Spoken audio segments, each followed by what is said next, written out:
Right now on News 4 at 5, gunshots ring out in Lackawanna, prompting a massive search. Yo, he got a gun. He got a gun. He got a gun. We'll tell you why there are still so many unanswered questions. Keeping a close eye on the shower and thunderstorm chances tonight and through the finish of the week. We'll have the latest coming up. Plus, owners of a Buffalo bar shut down by the city say it's unfair.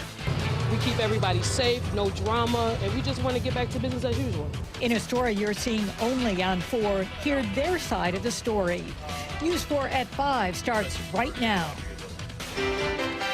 Live in high definition, this is Western New York's news leader. Now, News 4 at 5. Yo, he got a gun. He got a gun. He got a gun. For the first time, we're seeing the chaotic moments as gunshots were fired in a Lackawanna neighborhood. That shooting last night led to a massive search and orders to shelter in place in surrounding towns. Police are searching for 4 men considered armed and dangerous, but so far they haven't been found. News 4's Marissa Perlman spoke to police about all the commotion. Marissa? Well, Don, the search started after a shots-fired incident at 142 Center Street in Lackawanna. And tonight, that manhunt has been called off. Hamburg, Orchard Park, and Lackawanna police searched for the suspects both on the ground and in the air for several hours last night, telling people to stay inside and lock their doors. Now, the chase happened through Lackawanna, Hamburg, and Orchard Park neighborhoods, and police are now calling this an isolated incident. They tell us tonight the community is safe. Again, this incident started with that shots-fired incident caught on camera.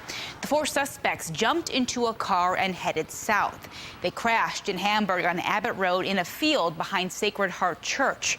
Police say there are many possible escape routes in this area. And as night set in, the search was called off. Police say they still have questions about what happened. Nobody was hurt, but at this point in time, we don't know why the incident happened. We don't know what the events were that led up to it. With the helicopters and all the officers between all the agencies that were helping, we usually do have a good success rate, but it took a few minutes to get everybody there, and with those potential escape routes, they may have actually been out of the area before we actually had it set up.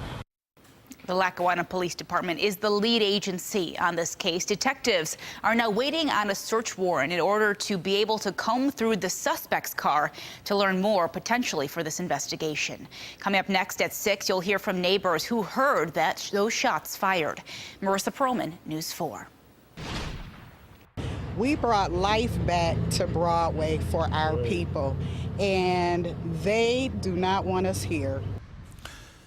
The owners of the Groove Lounge say they should be allowed to reopen after the city of Buffalo closed it down.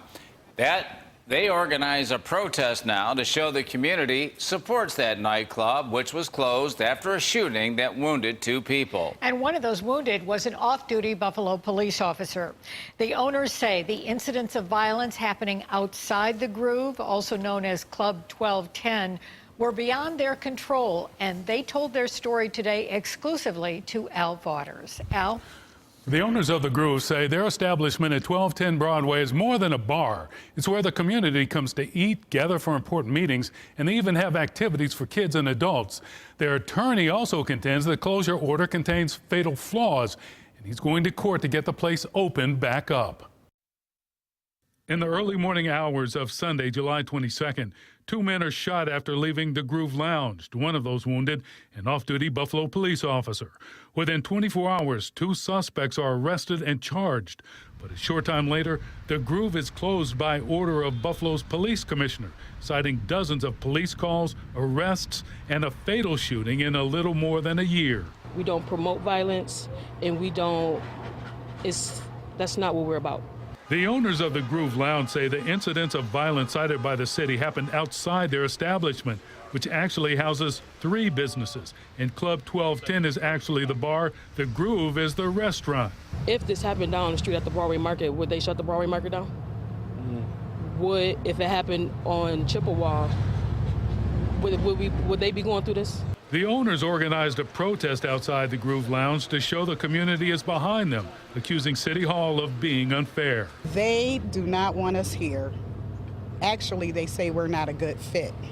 They've said that from day one, but our supporters, as you can see, say a different thing. You know, one of our signature events, it can't happen now, but we never know. We might take it down to the church or just do it outside here. But it serves a community that's in dire need of some hope. The Groove's attorney also contends the police commissioner doesn't have the authority to order the place closed.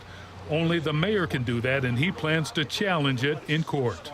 And for this mayor to shut this establishment down is abhorrent. It is inexcusable. And we're not going to put up for it. And the Supreme Court's going to hopefully tell him so. Now, city officials contend the mayor can delegate his authority to the police commissioner to close the Groove, and it seems that's what he did. A Buffalo police spokesman told us they have made every effort to avoid closing businesses, but in this case, public safety is their #1 priority, which dictated closing the Groove or Club 1210. Al Waters, News 4. Let's turn to the weather now with a live look over downtown Buffalo and our forewarned radar. Been another gray and sometimes gloomy day across the area today. We may see some rain anytime now.